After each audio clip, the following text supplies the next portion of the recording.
Why, hello there, Salomdi back again. This time I'm going to be commentating on somebody else's gameplay. I was, to be honest, I really haven't been playing this game that much, so I decided to have a look at somebody else's gameplay. And I was looking through, didn't really find many big names until I got to this one, Razeruk. Not Razer UK as I first thought it was when I saw him. I know he's a fairly good assassin player, so I'm not 100% sure what this is going to be. I don't know what he's playing, as you can see I'm only downloading it now, and this is actually going to be a play-by-play commentary. So yeah, I don't really know what to expect. Other than I know Razeruk is a pretty good player, and he normally plays assassin. That's literally all I know about him. Don't recognise anybody else in the list of names. So yeah, let's see how this goes.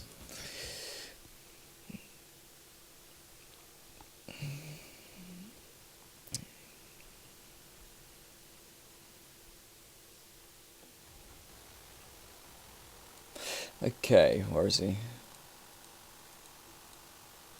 Yep. So like I thought, Razeruk is playing assassin. Just going off of team comps here. I think personally that the team composition of the Iceman is a little bit better. The fact that they've got a little bit more bulk, just in general, should put them at a bit of an advantage, especially with the ability of the veteran to get kills for his team. Combat Girl's pretty good for sustaining push. Typically you want to support when you've got a gunner on your team though, because if you can have a good leash on a gunner, it's really painful. A lot like Heavy Medic in TF2. Mind you though, I think that possibly if they aren't careful, the tank could do very well, because of all the ledges that you get on Gun Mountain. Just as a random piece of trivia, Gun Mountain was actually the original name of Bullet Gorge when it first came out. And from what I can tell, Razeruk is probably going to be preying on the Carl and the Combat Girl. Maybe the Assault, I'm not sure. I haven't actually been playing that much. I'm not sure exactly how badly the nerfs hit Assault, but from what I've heard, they're pretty fucking bad. So possibly he's going to be preying on him a bit. I don't know. And then... Nope, I can't open the product menu. Anyway. Oh, nice. He's wearing a CTS with Chicky Head. And the obligatory high fives. So what I like what he's doing here. He's going down into the jungle in order to get the first gremlin. No one's seen him. I personally don't do this whenever I go and get the first gremlin. I actually wait until the I just attack it normally, and that was a bad decision. He was 2v1. You couldn't see any of the other members of his team there, and he came up in front of them. You want to be coming up behind them. If he'd instead of coming up that left one that's just behind him right now, he'd gone up the right one. He would have been much more successful. I like how he sliced there once before grappling, just to get a little bit of extra damage, because he wouldn't be able to react in time. Okay, this is good here. He's coming in from behind and using his smoke bomb. He's also got the Assault to help him in that, even though the Assault dies. Nice escape using the using the territory to his the terrain to his advantage, but that was just completely careless. He should have switched his shurikens and used the shurikens to take out the gremlin whilst backpedaling in order to kite it. Now his Megabeth has just been sitting up on top of the on top of the rafters the entire time, and now that that combat girl's there, that was incredibly lucky there. I personally would have backed off, considering that our Megabeth wasn't, well, his Megabeth wasn't engaging, and you had that combat girl there. Ooh, not a bad maneuver, although that was too risky. If he had not used his smoke bomb there, I reckon he would have been a lot better off. Turrets in this game don't actually target you. The AI is a bit wonky if you initiate the grapple. So if he'd cloaked, rolled in, grappled, which decloaks in, and then immediately after the grapple, if he had smoke bombed, then cloaks again, he probably would have gotten out of there alive. But like I said, it's each to his own. That play there, nice, focusing the combat girl rather than the gunner. If you take out the combat girl, the gunner's a lot easier to kill, and also just you get rid of her turrets if she had any. I personally wouldn't have come in across that bridge. I would have I probably would have mega jumped up to the rafters and then dropped down behind them, or just rolled, because you can roll rolled off that side bridge to the left now, to that ledge where the support is, and then tried to go for a back grapple. This is just that's too reckless.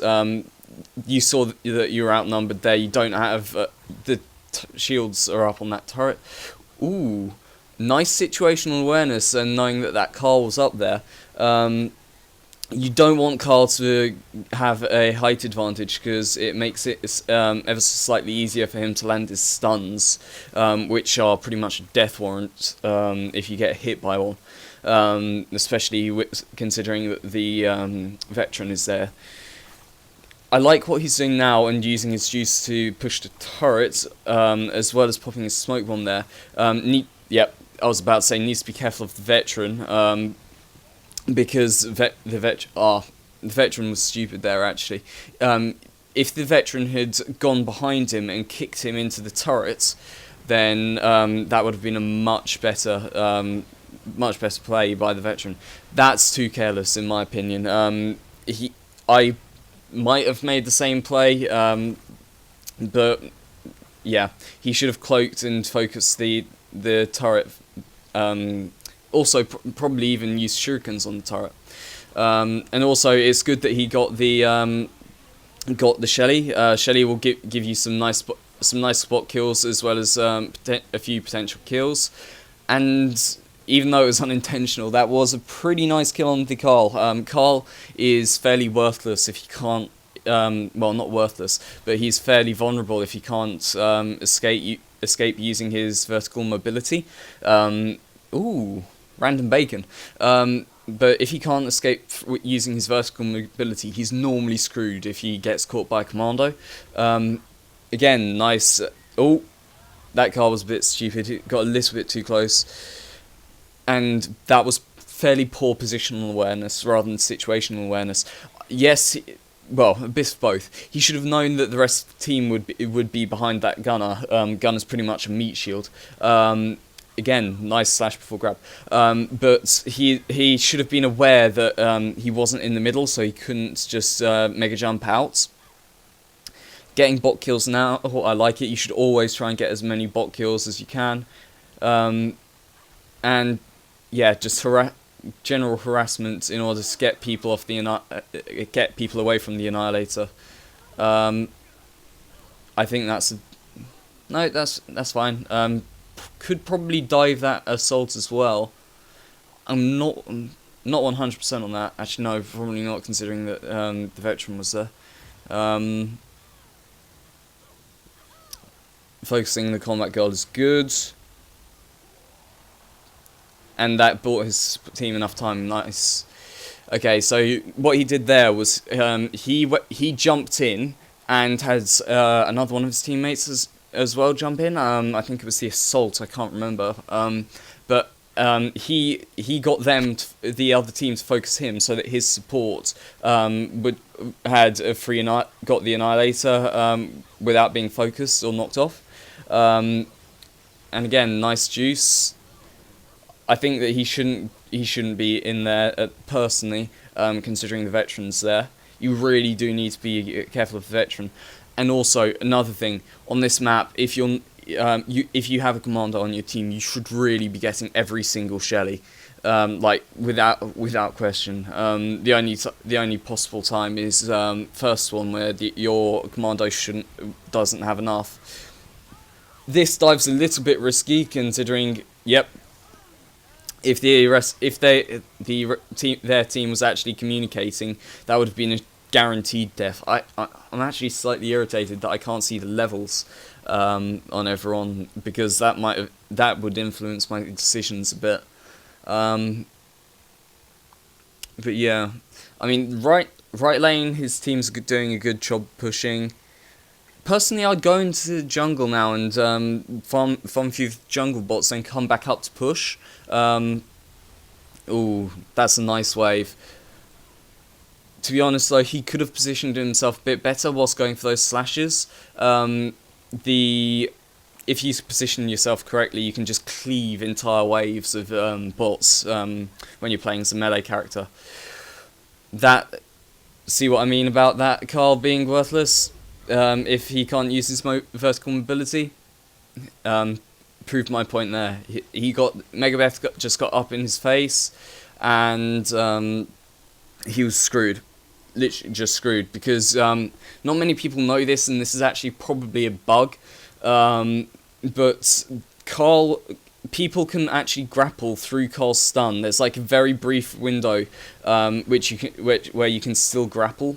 I'm not sure the exact timing, but basically you can grapple while stunned, which is irritating for Carl players. I can actually hear them up on the rafters, Megabeth and Carl going back at it again. Pushing lane now, which is nice. This is actually probably the easier side to push, considering that the shields are already down and everyone's focused on the right hand side, considering that's the one that's been pushed latest.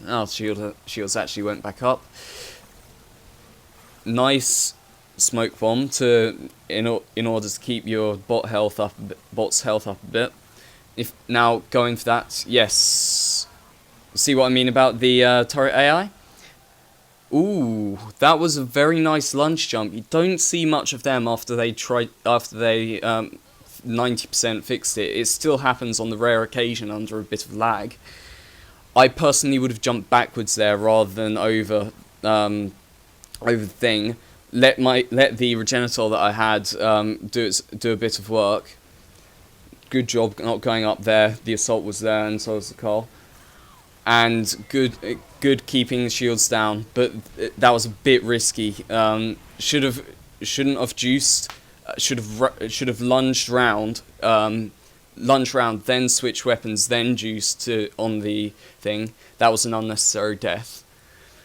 This is more or less over though. I think he's 10-10. Yeah. So like I was saying, he's a bit ahead. To be honest though, his bot kills aren't bad. Typically, you want about 5 bot kills a minute, and he's at a bit more than 6 bot kills a minute. Not sure the exact number because we're at about 10.75 minutes, and I can't do arithmetic in my head, even though I'm a further mathematician. That was quite a nice dodge. I actually noticed. That's very nice. Rather than going straight to the Regenerator, escaped and then came back to the Regenerator, so that the enemies wouldn't be expecting him to be actually on the Regenerator and be able to interrupt. For example, with the gunner's rockets, and now just safely keeping the shield stat. That's another lunge jump. Wow, he's really managed to get the timing on those. Now, this is good. This is good. Yes. Shouldn't. I think he shouldn't have smokescreened there. He should have He should have grappled instead. Then once he'd come out of the grapple, then smokescreen. If he'd done that, then he would have wasted Carl's juice, and Carl wouldn't have been able to get away as easily. Pushing lanes now. There's actually a fight going on up here. They just charged away. I think that was their assault. Okay, that in my opinion was slightly poor Annihilator timing awareness, and he just got saved by Can't Slow This there. You don't want to be overly reliant on Can't Slow This, but when you know it's off cooldown, you can afford to be a little bit more aggressive, and that's game. I hope you enjoyed this commentary. I mean, I've not really done anything like this before. This is a completely random display of gameplay as well. I had no idea what it was going to be, other than I knew the member of the knew the guy that whose gameplay this was, and now they're just pretty much going to be killing the money ball and cheesing it to make sure its shields stay down. So fairly good game. He made a few stupid plays. I think he could have spent a bit more time bot killing, even though his bot kills per minute are very good. That tank's bot kills per minute are very poor. I reckon probably 2 of his deaths were unnecessary there. The one where he juiced for the one where he juiced for the rocket turret, that he should have run past with the sword and lunge, and also one of the other ones I forget. But yeah, I have talked too much, and I will see you guys later.